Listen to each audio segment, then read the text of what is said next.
Back করছি। কোর্টের অর্ডারটা কি দেখেছেন? অর্ডার তো আসেনি, যেটা এসছে সেটা একটা শর্ট অর্ডার এসছে, খালি বলেছে ওই টেন্ডারটা করার জন্য। বাকি অর্ডারটা আমি পড়েছি, আমার কাছে এসছে অর্ডারটা, আমি পড়েছি অর্ডারটা। তো আমাকে একজন সাংবাদিক কালকে লিঙ্কও পাঠিয়েছিল, যে লিঙ্কের দ্বারা আমি পুরো কেসটা শুনেছি সুপ্রিম কোর্টে।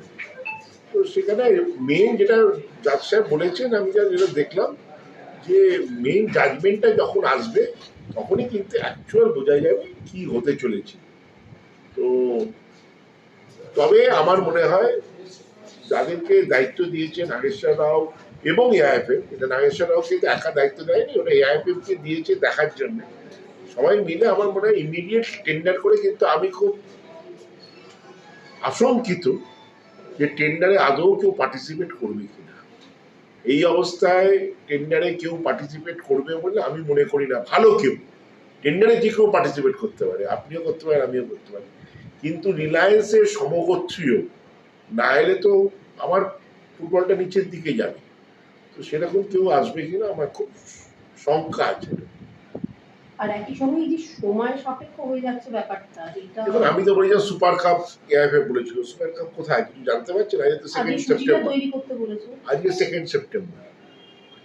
এরপরে তৈরি করে প্লেয়াররা অন্য ক্লাবে আসবে, কোনো প্লেয়ার নেই কোনো ক্লাবে, কিন্তু কোনো ক্লাব আবার প্লেয়ার ছেড়েও দিচ্ছে।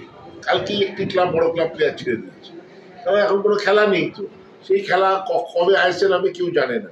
সেই জন্য খালি এই সুপার কাপের জন্য প্লেয়ার নিয়ে আসবে বলে আমি বিশ্বাস করি না। ওই ডুরান কাপের মতো সুপার কাপ হতে পারে, সেটা আমি জানি না। ছোট ছোট ক্লাবগুলোকে খেলিয়ে সুপার কাপ হতে পারে, সেটাকে যদি সুপার কাপ বলা হয় তাহলে সুপার কাপের যে অ্যাকচুয়াল ছিল, ডেফিনেশন ছিল যে আইএসএল এর শীর্ষ টিমগুলো আর আই লিগের শীর্ষ টিমগুলো একসাথে খেলা হবে after the league completion of the league. এটা তো তা হবে না মনে হচ্ছে, জানি না তারপর কি হবে। প্রশ্নই নেই, আমার যা ছিলেন আমি উত্তরও দিই, পরিষ্কার কি